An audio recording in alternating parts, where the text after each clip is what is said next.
Ya, hari ini kita mau bahas isu yang sangat sensitif. Topik yang sangat pribadi, yang sangat personal, sangat ilmiah, tapi juga sangat pipi.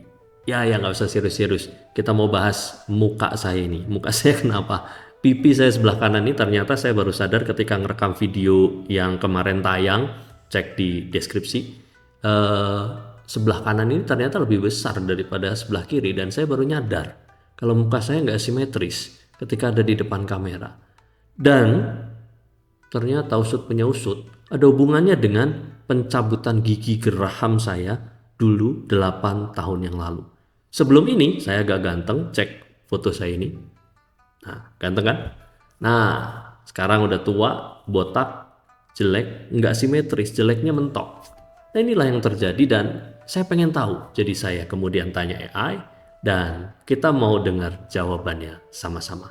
Kalau ada lu yang dokter gigi atau dokter rahang atau dokter muka atau dokter mulut, kalau ada yang salah tolong koreksi supaya saya juga bisa belajar dari kalian semua. Yuk simak video ini sampai habis.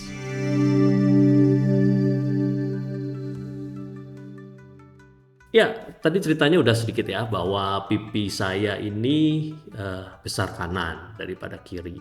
Geraham saya bawah dicabut karena geraham belakang nabrak gigi depannya dan pecah. Dua-duanya diambil.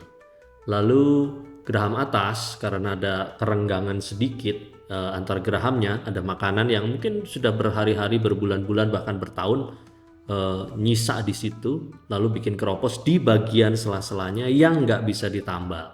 Jadi lama-lama hancur, busuk dan dicabut. Nah, pada akhirnya hilanglah 4 gigi ini.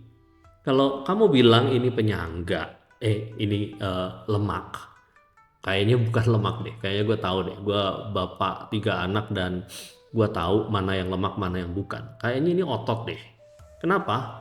Karena kalau mau dilihat secara ilmiah menurut AI, jadi begini, geraham itu bukan cuma gigi, tapi juga penyangga struktur rahang. Nah ini, dokter-dokter gigi komen deh kalau gue salah.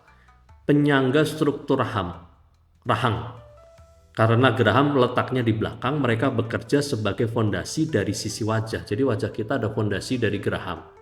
Hilangnya 4 geraham sekaligus, 2 atas, 2 bawah, di satu sisi lagi. Itu kayak bongkar tiang penyangga balkon rumah, tapi cuma satu sisi doang. Jadi apa yang terjadi? Balkonnya miring. Begitu juga rahang saya, saudara-saudara, miring dengan elegan. Dan secara tidak langsung itu juga mendorong aktivitas otot kunyah ke sisi yang kanan. Jadi kalau gua makan emang baru gue sadari tadi siang gua makan, gua lihat AI ini, gua sadari memang ngunyahnya di kanan, bukan di kiri. Jadi beban ini ditaruh di kanan. Jadi yang strong, yang sterek, yang berotot ternyata pipi kanan. Pipi kiri gua ototnya ceking, nggak pernah dilatih, nggak pernah olahraga. Nah, ketika gua makan, kalau lu punya masalah yang sama gua, kalau cuma sisi kanan, apa yang terjadi? Otot masseter, bener nggak ngomongnya ya para dokter gigi? Otot masseter kanan ini alias otot kunyah pipi kanan mulai kerja lembur. Sehari kalau 3 kali makan, hitungannya lebih banyak nih. AI bilangnya 2 kali makan. 3.000 kunyahan per hari dikalikan 8 tahun. Sekitar 8, juta kunyahan eksklusif. 8, juta kunyahan eksklusif di sebelah kanan. Coba kalau kamu kasih ke gym trainer, bisa-bisa pipi kanan kamu ikut buka usaha sendiri. Jadi ini kata-kata AI ini sungguh menohok dan menyakiti hatiku ini. Kalau saya buka usaha gym, ini bisa buka usaha sendiri nih sebelah kanan.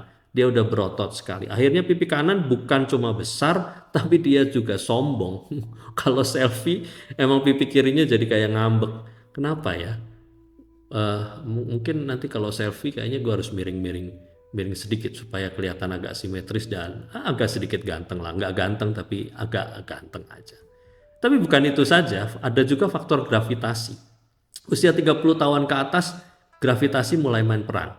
Sebagai bapak-bapak yang mulai kehilangan kolagen tapi tetap bersikeras pakai sandal swallow ke kantor, saya tahu gravitasi bukan hanya mitos. di kelas IPA SMP. Wajah manusia menua asimetri, bukan simetri. Artinya satu sisi bisa lebih cepat turun dan lebih cepat mengembang yang lainnya. Dan karena sisi kanan wajah saya lebih aktif, karena kunyah, karena ketawa, karena menghadap anak yang kadang-kadang bikin gua senam muka, marah dan sebagainya itu, maka bisa cepat berubah bentuk. Jadi selain penyangga ada juga faktor gravitasi ternyata. Dan belum lagi masuk ke ranah emosional yang tadi udah sempat disinggung sedikit. Ternyata sisi pipi kanan saya ini menyimpan beban hidup bapak 3 anak. Mungkin rasa bersalah karena nyabut gigi murah tanpa ronsen, trauma dompet tipis setiap kali ke dokter gigi, dan konflik batin tiap ditanya istri kenapa kamu ngunyah sebelah kanan terus. Ya oke lah, karena yang kiri udah ditinggalin sejak tahun 2017 mah. Ya inilah kira-kira cerita gaje tentang gigi dan muka saya yang gak simetris. Kalau lu punya pengalaman yang sama, tulis di kolom komentar. Kalau lu ada solusi pasang gigi palsu, gue nggak mau, solusi yang lain aja. Pas solusi, tapi jangan minta gue nyabut sebelah kanan doang, ntar gue tinggal ngunyah pakai depan udah monyong, yang depan bibirnya tambah keker lagi, tambah ancur-ancuran nanti. Kalau ada saran lain yang lebih membangun, yang nggak perlu banyak uang, yang nggak perlu banyak effort, silahkan. Tapi kalau nggak ada ya nggak apa-apa, gue pengen mensyukuri aja pipi kanan gue yang sombong ini. Dan karena wajah manusia teman-teman itu ibarat hubungan rumah tangga. Jika satu dibiarin bekerja sendiri terlalu lama, dia bisa berubah bentuk. Udah terlanjur berubah bentuk, ya sudah, biarkan saja. Dan ini memang gue akui sebuah kesalahan gue yang baru gue sadari hari ini. Kenapa 8 tahun yang lalu gue mengambil keputusan dan gak segera melakukan sesuatu untuk menyelamatkan pipi saya yang kiri. Bukan salah dokter, bukan salah gigi. Ini hanya cerita tentang anatomi aja deh. Gak usah nyalain diri gue sendiri deh. Gak usah jadi melo. Ini hanya kesalahan anatomi, waktu, dan kebiasaan ngunyah sebelah. Oke, terima kasih udah nonton curhat gaji ini. Dan jangan lupa cermin malam ini. Siapa tahu lu juga mau ngecek muka lu miring apa enggak, dan cari tahu karena apa. Sekarang kita sudah dimudahkan dengan AI. Lu bisa tanya ke ChatGPT, Gemini AI, atau AI lainnya, silahkan. Tapi jangan lupa cross check. Dan sekali lagi dengan rendah hati gue mau bilang, kalau ada dokter gigi ingin menambahkan informasi-informasi yang berharga di situ, silahkan, termasuk tips-tips buat orang yang belum pernah kena seperti gua. Oke, tok-tok, salam dari pipi kanan saya yang sombong. Bye.